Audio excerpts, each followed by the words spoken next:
하나님의 말씀 구약성경 잠언 24장 23절입니다.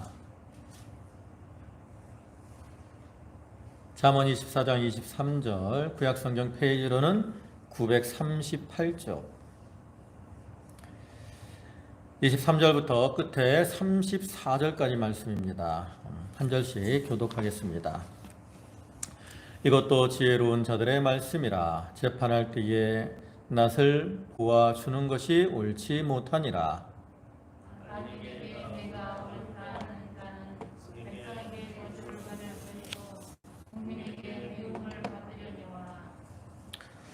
오직 그를 견책하는 자는 기쁨을 얻을 것이요 또 좋은 복을 받으리라.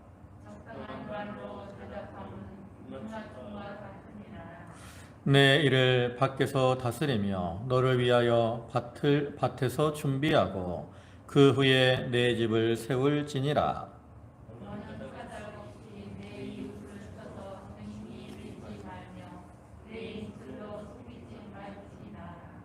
너는 그가 내게 행함같이 나도 그에게 행하여 그가 행한 대로 그 사람에게 갚겠다 말하지 말지니라.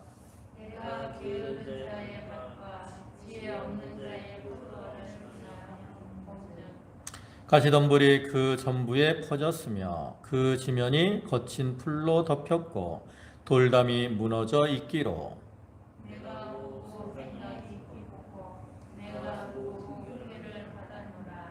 내가 좀 더 자자 좀 더 졸자 손을 모으고 좀 더 누워있자 하니 내 빈궁이 강도같이 오며 내 곰핍이 군사같이 이르리라. 아멘.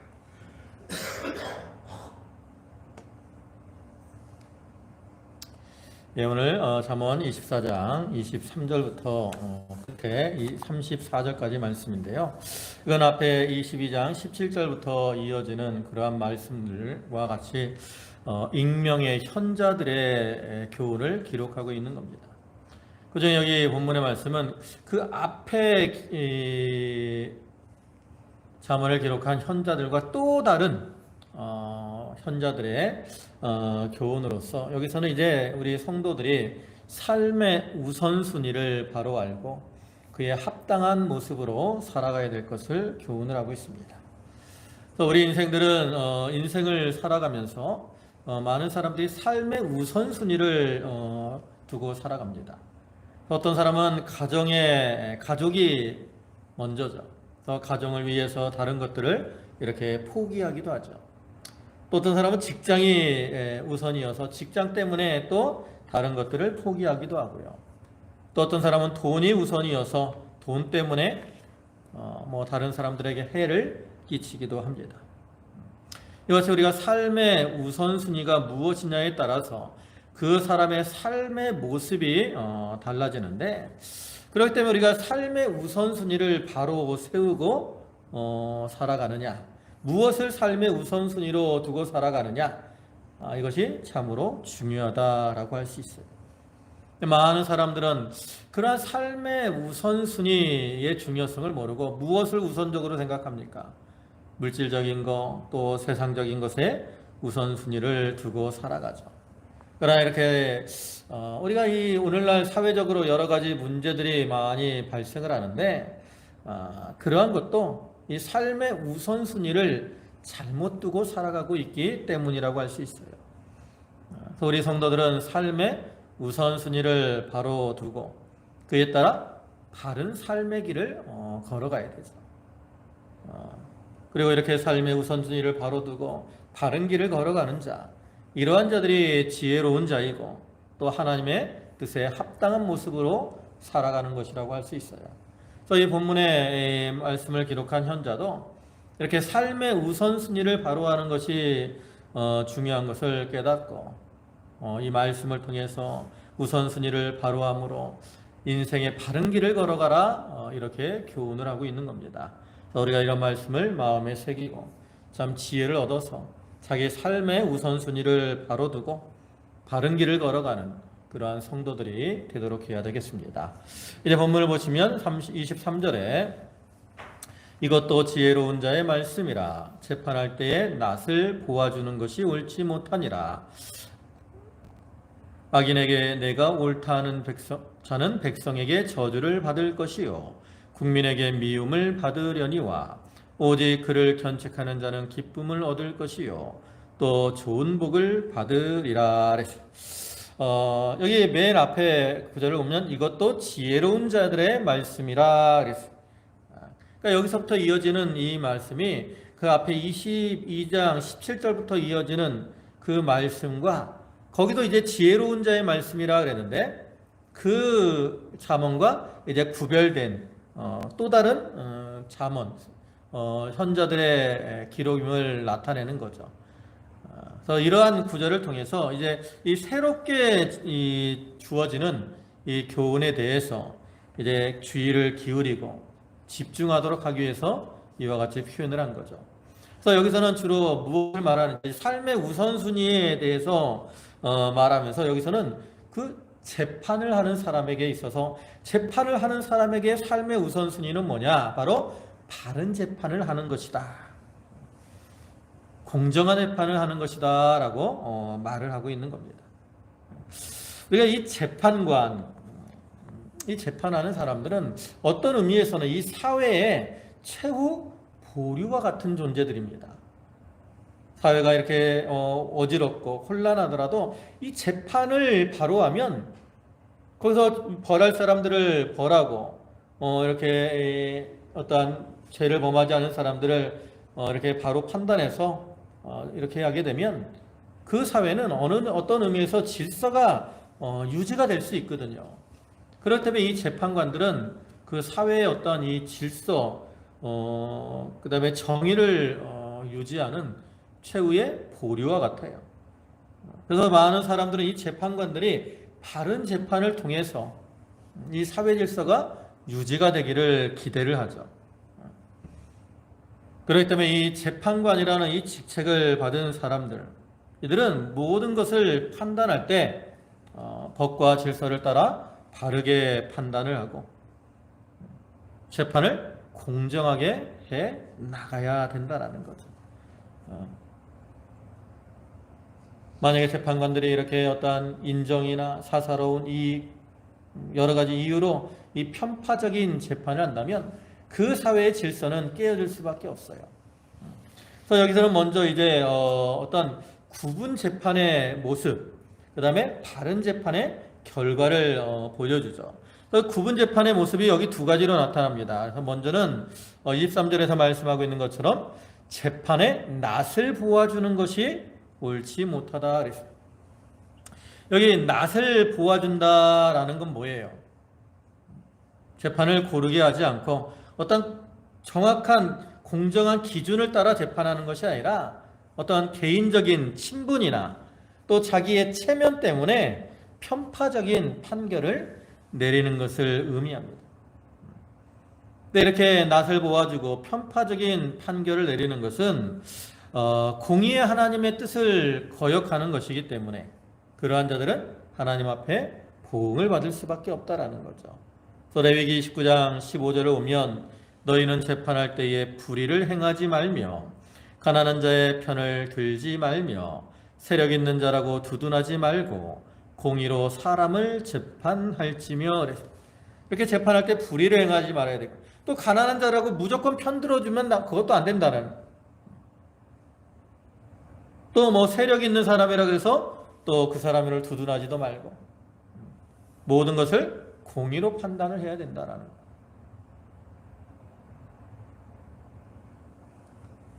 만약에 그렇지 못하면 그 재판은 굽은 것이고 그로 인해서 사회 질서가 깨어진다라는 거죠.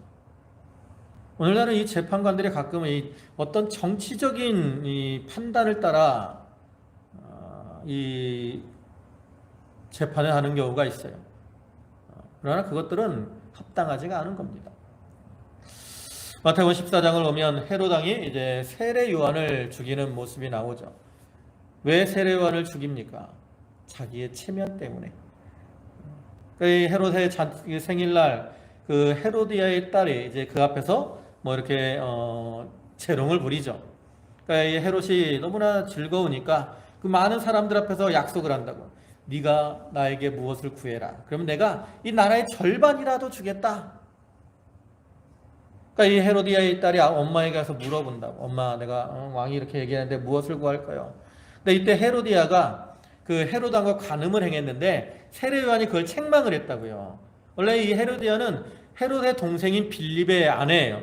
근데 아이 빌립이 죽은 다음에 이 헤롯이 이 헤로디아와 간음을 행한 거예요. 그러니까 세례 요한이 선지자로서 그걸 책망을 했다고. 그러니까 이 헤로디아가 그 세례 요한에 대한 앙심을 품고 있다가 기회가 오니까 이제 그 딸에게 세례 요한의 목을 잘라서 소반에 담아서 달라고 해라 요청을 하는 거예요. 그때 헤롯이 그 세례 요한을 죽이는 게 잘못된 걸 알면서도 그 사람들 앞에서 약속한 자기의 체면 때문에 세례 요한을 죽이게 되죠. 이게 낯을 보아 재판을 하는 겁니다. 두 번째 잘못된 재판은 뭐냐? 그 24절에 있는 것처럼 악인에게 내가 옳다 하는 자 그랬어요. 악인을 옳다 하는 거, 이것이 잘못된 재판이라는 거죠. 그러니까 악인이 옳다 하는 것은 결국 잘못된, 옳지 않은 판결을 내리는 거죠. 또 이렇게 공의를 무시하고 마땅히 벌해야 될 이 죄인을 벌하지 않는 것은 하나님의 진노의 심판을 당할 수밖에 없고, 또 본문에서 말씀하고 있는 것처럼 백성에게 저주를 받고 또 국민에게 미움을 받게 된다는 거예요. 참으로 나라를 다스리는 통치자나 이 재판관들은 하나님이 선한 일을 위해서 세우신 겁니다. 그리고 이 국민들도 이 재판관들은 공의를 따라 바른 재판을 하기를 기대를 한다라는 거죠. 그런데 그러한 자들이 법을 따라 이렇게 선을 세워 나감으로 이 불의를 끊어버리도록 해야 되는데, 그러지 않고 자기의 이익을 위해서 이렇게 불의를 행하거나 또 이와 같이 악인에게 내가 옳다 하면서 악한 자들을 용납하고 나가면 그에 대한 보응을 받을 수밖에 없어요. 그리고 이어지는 25절에서는 그와는 반대로 이제 바른 재판을 할 때 나타나는 결과에 대해서 말을 하죠. 그래서 오직 그를 견책하는 자는 기쁨을 얻을 것이요 또 좋은 복을 받으리라. 여기 그를 견책하는 것, 그가 누구예요? 앞에 그 24절에서 말한 악인을 가리키는 거예요. 악인. 이 악인을 잘못한 것을 이렇게 견책하고 공의롭게 판결을 내리는 자는 사람들에게도 인정을 받고 하나님에게도 인정을 받습니다. 복을 누리게 되죠.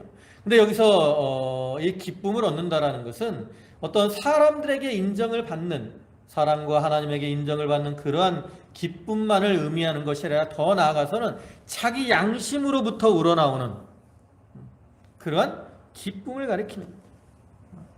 그래서 우리가 공의를 따라 행하게 되면 선한 양심을 가진 사람은 그 양심에서 뭐가 나와요? 기쁨이 넘쳐난다. 내가 이렇게 바르게 했구나.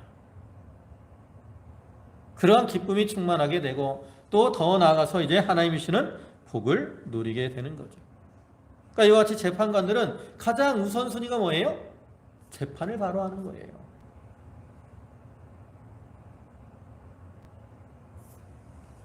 또 이어서 26절에서는 적당한 말로 대답하면 입맞춤과 같으니라. 이것도 이제 그 재판과 연관이 되는 말입니다. 여기 적당한이라는 말은 바른 또 정당한 이러한 뜻으로서 이렇게 공의를 따라서 정당하게 또 바르게 판결을 내리는 것을 가리킵니다. 즉 악한 자들을 악하다 하고 옳은 자들을 옳다 하는 것, 이게 적당한 말로 대답을 하는 겁니다. 그래서 그러한 자들은 입맞춤과 같다 그랬어요. 입맞춤이란 뭘 가리킵니까? 어떠한 신뢰와 존경 또 애정을 상징하는 거죠. 그래서 이렇게 사사로운 감정을 제어하고 바른 판단을 내리는 이러한 사람은 모든 사람들에게 존경과 신뢰를 받게 되는 거예요. 여러분, 어느 시대나 이렇게 우리가 옳은 말을 하고 또 옳은 판단을 하고 이렇게 공평하게 모든 것을 해결하게 되면 그 입맞추는 것과 같이 사람들에게 참 기쁨을 주는 거죠. 사실 우리는 뭐 재판을 하지는 않습니다. 그러나 우리는 왕 같은 제사장들이다 라고 말을 하죠. 그래서 우리도 이러한 어떠한 영적인 지도자의 위치에 있는 그러한 자들로서 우리가 남에게 유익을 주는 말, 적당한 말, 바른 말, 공평한 말, 이러한 말을 해야 돼요. 그래야 그를 통해서 다른 이들에게 신뢰를 받고 또 그들에게 기쁨을 줄 수가 있는 거죠. 그 다음에 27절에 내 일을 밖에서 다스리며 너를 위하여 밭에서 준비하고 그 후에 내 집을 세울지니라 그랬습니다. 여기 먼저 내 일을 밖에서 다스리며 그랬습니다. 이거는 밖에서 하는 일을 정당하게 처리하고 그를 통해서 우리가 빛을 비추어 나가는 이러한 삶을 살아야 될 것을 가리키죠. 다시 말해서 남에게 해야 될 일을 바로 하고 덕을 세워 나가라 하는 이러한 뜻입니다. 그러니까 우리가 교회에서도 뭐 믿음 안에서 생활을 해야 되지만 우리 성도들은 교회 밖에 나아가서도 우리가 어떤 일들을 할 때 어떤 자기의 욕심을 채우기 위해서 일을 하는 것이 아니라 하나님과 모든 사람 앞에서 이렇게 원리 원칙에 맞도록 또 공명정대하게 일을 해야 됩니다. 그래야 우리가 다른 사람들에게 인정을 받고 덕을 세워 나갈 수가 있죠. 또 더 그 다음에 중반절에는 너를 위하여 밭에서 준비하고 그랬어요.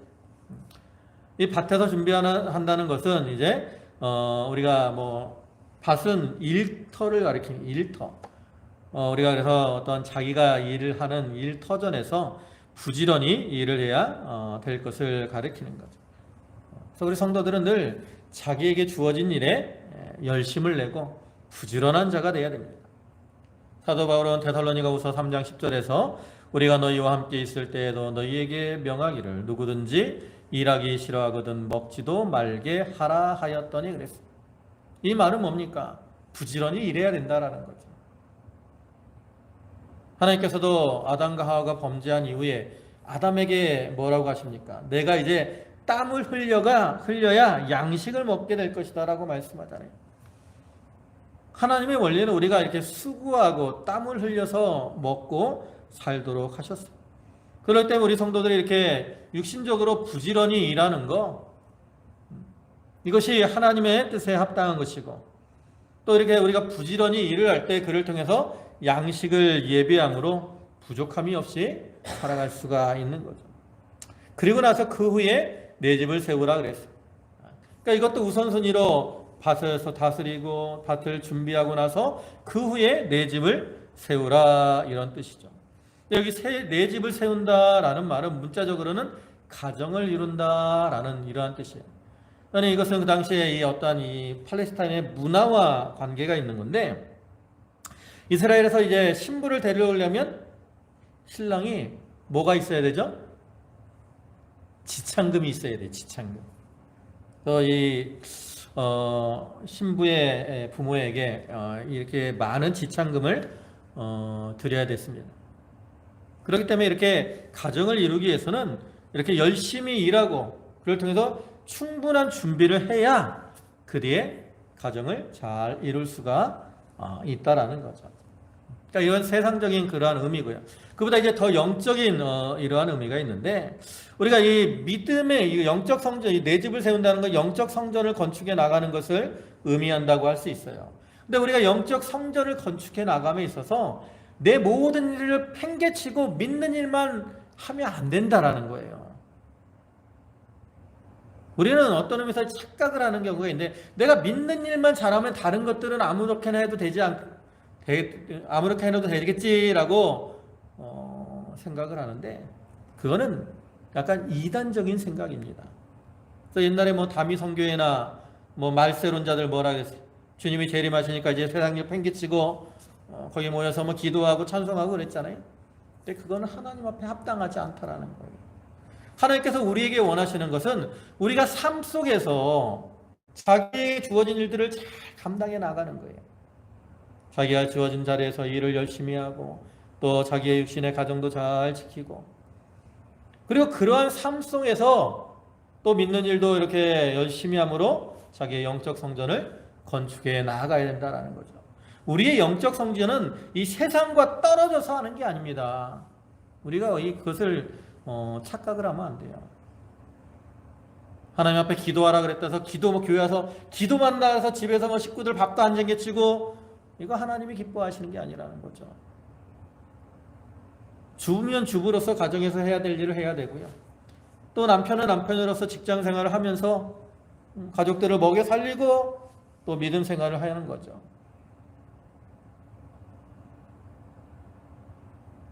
그러한 것들을 바로 해야 우리가 하나님 앞에 영적 성전을 바로 세워나가는 거예요.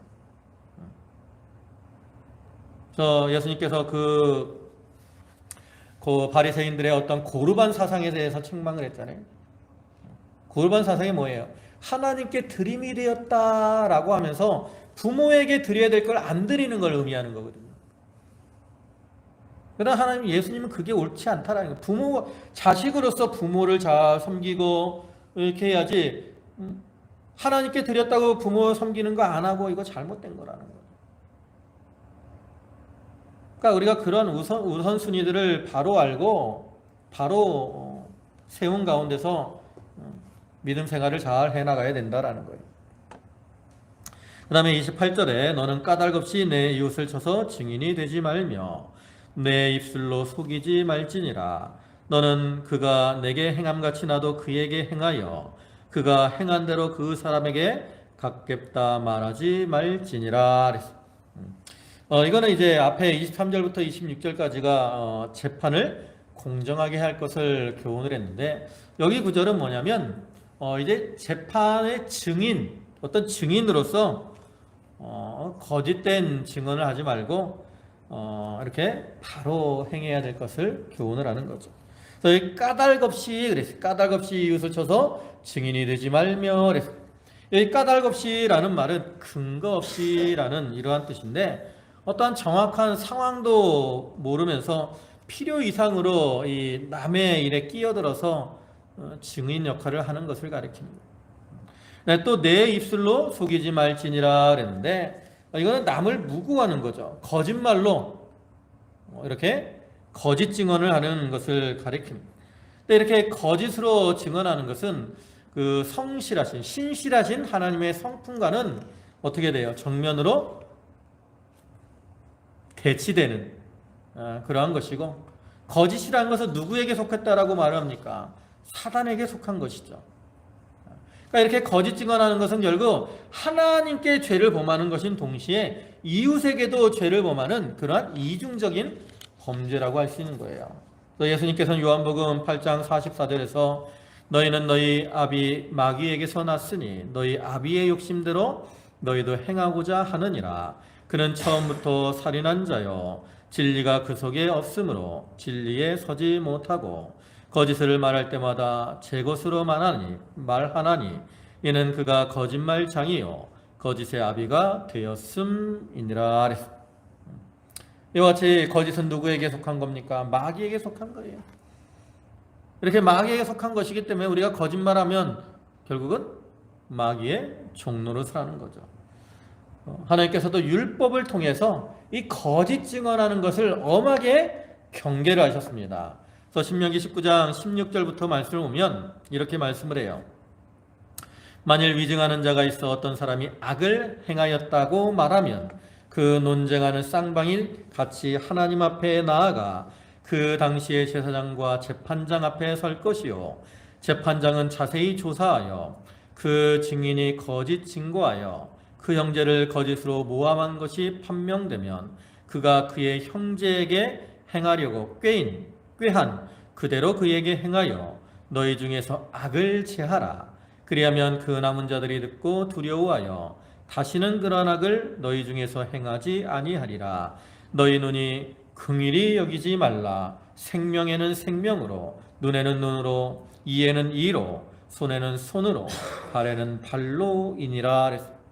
이와 같이 거짓 증언하는 자가 있을 때 그에 대해서 이렇게 엄하게 처벌을 하라고 하나님께서 명령을 하십니다. 그러니까 이것은 하나님이 그 거짓 증인을 얼마나 미워하시는가를 보여주죠. 그리고 이렇게 거짓 증언을 할 때는 그 상대방이 이제 29절에 그러죠. 너는 그가 내게 행한 같이 나도 그에게 행하여. 그러니까 그 상대방이 비록 자기에게 과거에 잘못한 원수와 같은 그러한 사람일지라도 그에 대해서 거짓 증언을 하지 말라는 거예요. 근데 앞에 신명기 말씀에서 보신 것처럼 원래 모세 율법은 동해보복법이라는 게 있습니다. 그래서 눈에는 눈으로, 이에는 이로, 그죠? 근데 이것을 이 동해보복법이 어떤 개인적인 보복을 의미하는 게 아니라는 거죠. 이거는 이 질서 유지를 위한 그 공적인 재판을 할 때 엄정하게 처벌을 해야 될 것을 교훈하는 것이지, 뭐 서로 미워하고 증오하는 이러한 마음으로 개인적인 차원에서 네가 내 눈을 다치겠으니까 나도 눈 때려서 당하게 할 거야, 이렇게 하라는 의미가 아니거든요. 하나님의 원리는 오히려 악을 악으로 갚지 말라 그러죠. 그래서 예수님께서도 악한 자를 대적하지 말고 원수를 사랑하라, 이렇게 말씀을 하고 있습니다. 그러니까 비록 원수가, 그 재판을 받는 사람이 나에게 원수예요, 또 과거에 나에게 큰 해를 끼쳤다고 그럴지라도 거짓 증언으로 그를 해하지 말라는 거죠. 하나님의 성도들은 이렇게 원수를 갚는 것보다 우리가 하나님의 이 백성답게 진실하고 신실한 모습으로 살아가는 것이 더 중요한 것이고, 그것이 하나님을 기쁘시게 하는 것이기 때문에 거짓 증언하는 거, 그를 통해서 보복하는 것보다 하나님 앞에 신실하게 행하는 것이 더 중요한 것임을 교훈을 하는 겁니다. 그 다음에 이제 30절부터는 게으르지 말아야 될 것을 교훈하는 내용이죠. 그래서 30절에 내가 게으른 자의 밭과 지혜 없는 자의 포도원을 지나며 본즉 가시덤불이 그 전부에 퍼졌으며 그 지면이 거친 풀로 덮였고 돌담이 무너져 있기로 내가 보고 생각이 깊었고 내가 보고 훈계를 받았노라 그랬어요. 여기서는 이제 전반적으로 어떤 게으른 자, 또 미련한 자에게 큰 피해가 있을 것을 이제 예를 들어서 묘사를 하는 겁니다. 세 가지를 묘사를 하죠. 그래서 보면 가시덤불이 그 전부에 퍼졌다 그랬어요. 그러니까 이 밭을 갈아야 될 때 밭을 갖지 않으니까 그 밭에 가시덤불이 퍼지는데 그 전부에 퍼져가지고 사람이 쉽게 접근할 수 없는 그러한 상태가 되었다라는 거죠. 또 그 지면이 거친 풀로 덮였고 그랬어요. 이것도 너무나 풀이 무성하게 자라가지고 도저히 손을 댈 수 없는 그러한 상태가 됐다라는 거예요. 또 돌담이 무너졌다 그랬는데 이거는 이제 여우나 이 들짐승들이 이렇게 침범함으로 그 포도원을, 여기 원래 포도원이잖아요. 여기 앞에 보면 포도원을 지나며 본즉 포도원의 돌담이 다 무너지게 되었다라는 거예요. 뭐 요즘이야 기기가 뭐 잘 발달을 해서 몇 년 동안 묵혀놓은 밭이라도 그냥 트랙터로 이렇게 갈면 뭐 아무리 무성하게 풀들이 있어도 다 뭐 이렇게 뒤집어지고, 또 땅이 단단해도 뭐 다 뒤집어지잖아요. 옛날에는 어떻게 해야 됐어요? 뭐 사람의 손으로 하거나 아니면 짐승의 이제 짐승에게 이제 뭐 이렇게 쟁기를 멍에 씌우고 쟁기를 걸어가지고 끌고 했는데, 그래서 이렇게 풀이 무성하거나 하면 그게 쉽지 않았다고. 그래서 이와 같이 사람이 이제 게으르고 또 방탕하고 안일한 생활을 하게 되면 그 경작지가 이렇게 황폐하게 된다라는 거죠. 근데 이것은 단순히 물질적인 면에서만 우리가 게으를 때 피해를 입게 된다, 이것을 의미하는 것이 아니라 더 나아가서 우리가 이 미련하고 게으르게 행하면 영적인 면에서도 그 심령이 어떻게 돼요? 황폐하게 된다라는 거예요. 그리고 이렇게 심령이 황폐하게 되면 그로 인해서 고통을 당하게 된다라는 거죠. 그래서 이것을 기록한 현자는 내가 보고 생각이 깊었고 내가 보고 훈계를 받았다 그랬어. 아, 저렇게 게으르니까 저렇게 가시덤불이 퍼지고 거친 풀이 덮이고 돌담이 무너지는구나. 아, 나는 그러지 말아야지 하는 이러한 교훈과 훈계를 얻게 됐다라는 거죠. 그래서 우리도 이 성경에 나타난 이러한 모습들이나 어떤 게으른 사람들의 그 모습들을 통해서 이렇게 참 교훈을 받고 그것을 겨울로 삼아서 우리는 그러한 모습으로 걸어가는 자들이 아니라 참 부지런하고 열심히 일하는 그러한 삶을 살아가야 된다라는 거죠. 그 다음에 33절에 내가 좀 더 자자, 좀 더 졸자, 손을 모으고 좀 더 눕자, 누워있자 하니 내 빈궁이 강도같이 오며 내 곰핍이 군사같이 이르리라. 이건 앞에 6장 10절, 11절에 나오는 것과 동일한 표현으로서 일하기를 싫어하고 이렇게 잠자기를 즐기는 나태하고 게으른 자의 어떤 생활에 대한 경고입니다. 6장을 보면 게으른 자에 대해서 말하면서 먼저 무엇에게 가서 교훈을 받으라고 합니까? 개미에게 가서 교훈을 받아라 그러잖아요. 그리고 나서 이어서 이제 그럼에도 너희가 이렇게 게으르게 행하면 그로 인해서 이 빈궁과 곰핍이 임하게 될 것이다. 이렇게 경고를 하고 있죠. 그래서 이러한 경고와 같이 참 잠자기를 좋아하고 게으르고 나태하게 행하면 빈궁이 강도와 같이 또 이 곰핍이 군사와 같이 갑자기 임하는, 강도나 군사는 갑자기 쳐들어오는 거거든요. 그러니까 지금은 잘 이렇게 뭐 돈이 있어서 게으름 펴도 먹고 살지 모르지만 갑자기 망하게 된다라는 거예요. 갑자기. 근데 특별히 여기 보면 내가 좀 더 자자, 좀 더 졸자, 손을 모으고 좀 더 누워 있자 그랬잖아요. 이 말은 뭐예요? 그냥 게으른 게 그냥 일시적으로 일을 열심히 하다가 오늘 하루는 내가 좀 게으름을 피워야지 하고 하루 정도 이렇게 게으름을 피우는 그러한 것을 의미하는 게 아니라 이 게으름이 이 사람은 어떻게 됐어요? 습관화가 돼 있다고. 습관화가. 그래가지고 이제 완전히 무기력한 이러한 상태에 빠져 있는 것을 묘사하는 거죠. 그래서 이와 같이 육신적으로 게으름이 습관화가 된 사람은 빈궁에 빠질 수밖에 없습니다. 또 우리가 영적으로도 이 게으름이 이 습관화된 사람은 영적 빈궁, 곰핍에 빠질 수밖에 없어요.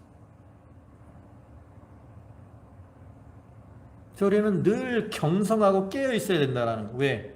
내가 게으름이 습관이 되면 안 돼요. 특히 영적인 미신앙의 길에 있어서 내가 게으름이 습관화가 되면 안 돼요.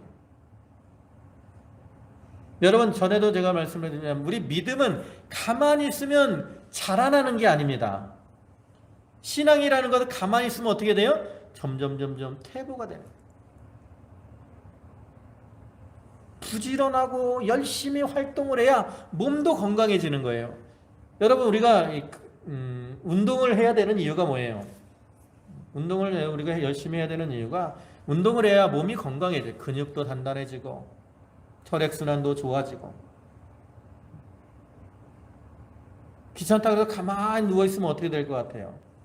근육이 점점 빠지죠. 그래서 나이 드신 분들 이제 병원에 입원해 있으면 어떻게 돼요? 오랫동안 누워 요양원에 계신 분들 보면 이제 팔다리가 다 이제 뼈만께 안 남잖아요? 왜 그래요? 가만히 있으니까 그게 다 약해지는 거야. 믿음도 그래요. 우리가 힘을 쓰지 않으면 어떻게 돼요? 믿음은 점점 약해지는 겁니다. 그러니까 가만히 있는 게 뭐 어떤 모습이에요? 바로 영적으로 게으른 상태를 의미한다는 거죠. 그래서 우리가 말씀을 읽고 기도해야 되는 이유가 뭐예요? 영적 게으름에 빠지지 않기 위함이라는 거죠. 신앙생활 한다고 하면서 기도도 안 하고 말씀도 안 읽고 그냥 교회만 왔다 갔다 하고 그러면 영적인 진보가 없고 점점 신앙은 퇴보하기가 쉽다. 그래서 우리가 육신적으로도 먹고 살기 위해서 부지런히 일해야 돼요. 그리고 무엇보다 우리 성도들은 영적인 면에서도 우리 영혼의 성장, 믿음의 진보를 위해서 더 힘쓰고 열심히 살아가야 된다는 거예요. 그것이 신앙의 우선순위가 바로 되는 거죠. 여기 시인의 여기 이 현자가 여러 가지 면에서 특별히 앞에 재판하는 문제 그런 거에 대해서 우리가 바로 해야 될 것을 얘기했고 또 이 게으름에 대한 것을 통해서 우리가 삶의 우선순위에 있어서 무엇을 우선으로 두고 이렇게 생활해야 되는가를 이렇게 여러 가지로 교훈을 하는데 우리 성도들은 재판관들이 바른 재판을 해야 되는 것처럼 우리가 삶 속에서 이렇게 신실하고 진실된 이러한 모습으로 살아야 되고요. 또 게으르지 말고 영적으로 참 열심히 있고 부지런한 자가 되어서 믿음의 진보를 이루는 그런 저희 모두가 되도록 해야 되겠습니다. 기도하시겠습니다. 자비와 사랑과 긍휼이 풍성하신 주님, 오늘도 말씀을 통해서 저희를 교훈하시고 책망하시니 주여 감사를 드립니다. 아버지 하나님, 저희가 삶의 우선순위를 어디에 두고 있습니까? 많은 사람들이 세상의 것, 또 물질의 우선순위를 두고 그것을 따라가지만 아버지 하나님, 저희들은 참 하나님의 백성으로서 진실되게 행하며 또 선을 행하는 일에 우선순위를 두고 살게 하시옵소서. 또 영적으로도 저희가 게으르고 나태한 이러한 모습으로 살아가지 않게 하시고 믿음의 진보를 위해서 열심을 품고 부지런히 주의 일에 힘쓰는 저희 모두가 되게 하여 주시옵소서. 아버지 하나님, 저희 성도들 한 사람 한 사람을 기억해 주시고 저희 성도들이 올 한 해 저희의 삶 속에서 이 삶의 우선순위를 바로 세우고 살아감으로 하나님의 뜻을 이루고 하나님을 기쁘시게 하는 저희 모두가 되게 하시고 또 그를 통해서 하나님이 주시는 은혜와 복을 누리며 사는 성도들이 되게 하여 주시옵소서. 모든 말씀 예수님의 이름으로 기도 올리옵나이다. 아멘.